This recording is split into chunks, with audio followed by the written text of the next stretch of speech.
Welcome to the very first episode of Recovery Talk, Episode 1, brought to you by the SHAIR podcast. It's time for the SHAIR Recovery Podcast, where we bring you amazing life-changing success stories from addicts and alcoholics all over the world who share their inspiring journey in recovery. And now, here's your host,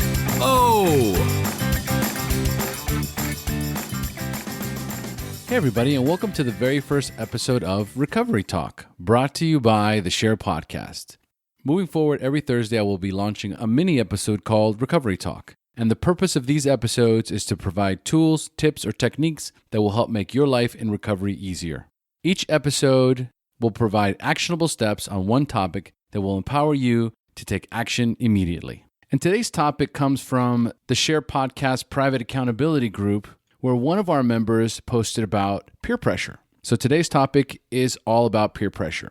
And I'm going to use his post as a perfect example of what that looks like. So this is what was posted. Hey everybody, I'm feeling very vulnerable currently in my recovery. I've got a year and a half clean. Next week I'm leaving my firm that I've been with for the last 6 years as I'm moving overseas, and I'm not going to see these guys again. My colleagues and I have become quite close over this period of time, and they are organizing a night out on Tuesday, and my boss keeps mentioning how I should let my hair down for one night and drink wine with them and go all out. I broke 3 months sobriety in 2015 on such a night with these same guys, so although I'm protecting my sobriety with all my might, there's a little piece of me that says, fuck it, I can do this again and just be sober again after that night. How bad is this? Well, I'll tell you this much, it'd be a lot worse if you didn't talk about it, didn't share about it, didn't ask for help.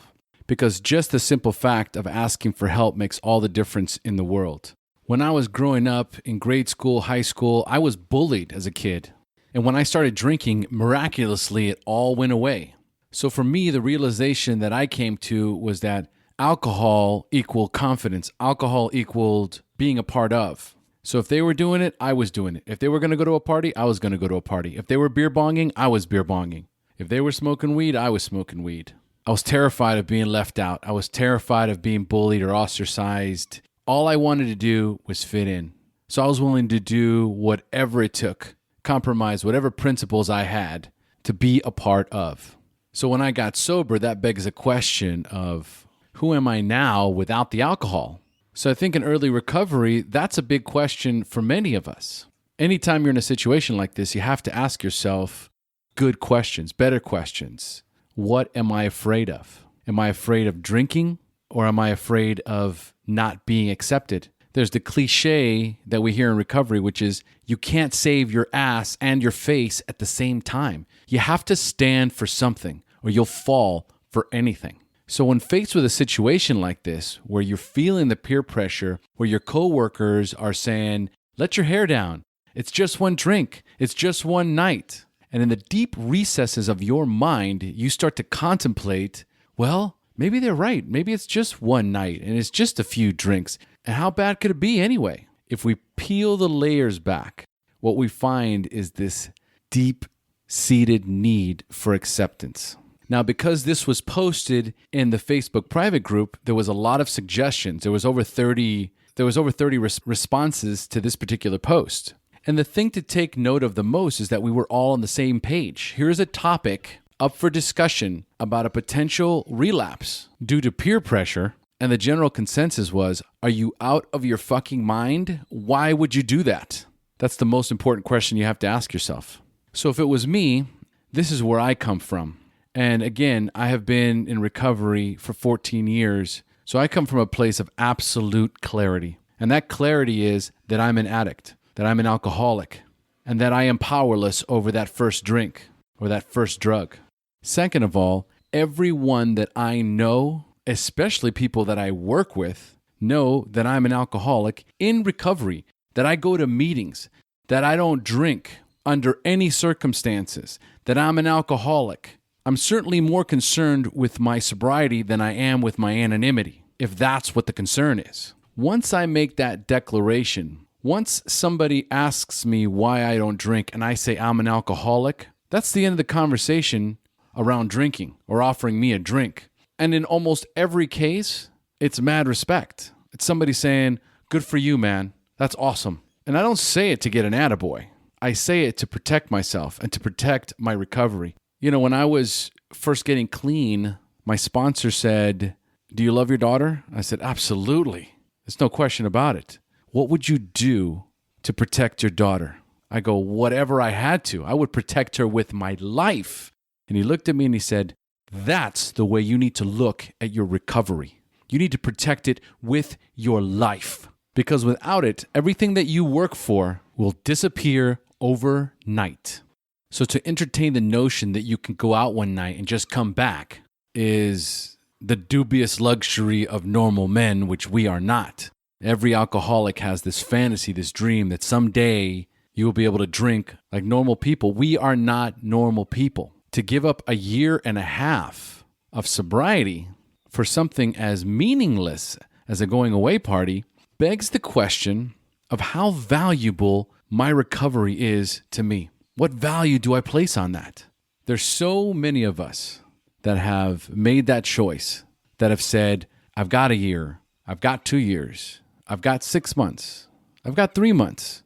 I'm going to go out and celebrate this one night because of this one event, and then I'll be back on the wagon tomorrow. These are the same people I'm interviewing on my show that say 7 years later, I lost everything again and almost died after one night of drinking.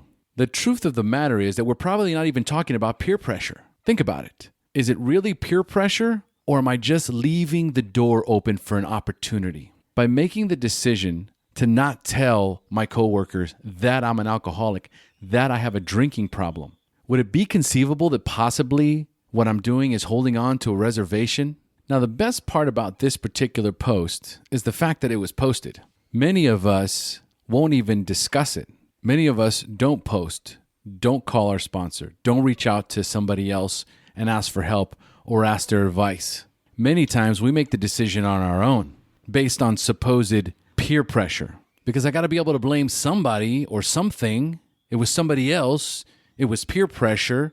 All that goes away once you open up and share. Because the minute you post, the minute you ask for help, deep down inside, you already know the answer. You know what's going to come back to you. And it's such a liberating feeling to say, I've got this great idea, and getting the feedback of, that's a terrible idea, and going, yeah, I know, but I figured I'd ask anyway. Because the minute you put it out there, you crush it, you kill it.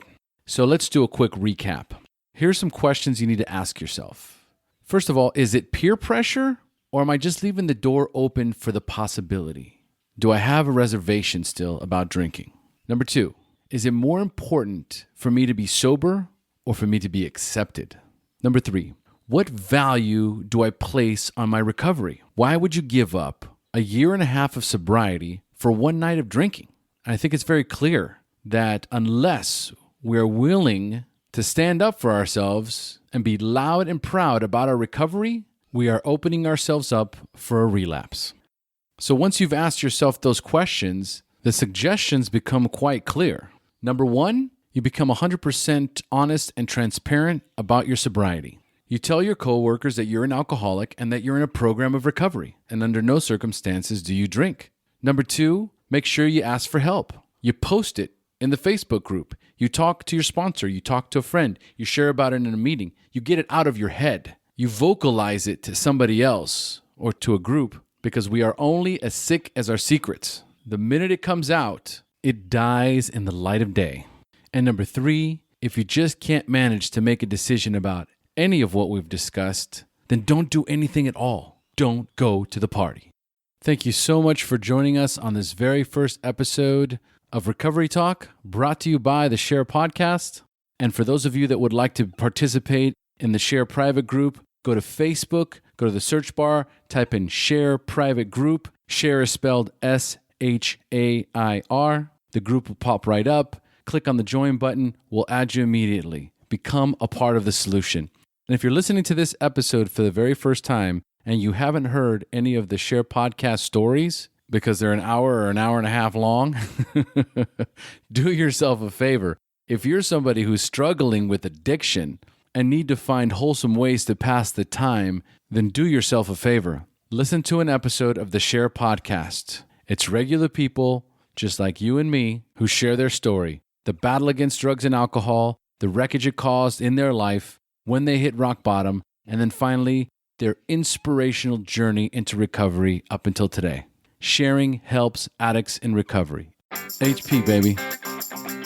Thank you for joining us on the SHAIR Recovery Podcast. To check out the show notes page on this interview or to thank our guests for sharing their story, go to www.theshairpodcast.com. While you're on the website, don't forget to sign up for our free newsletter to stay up to date on the latest news, podcasts, and interviews. Want to be one of our guests and share your story? Then go to our website and click on the Share Your Story button.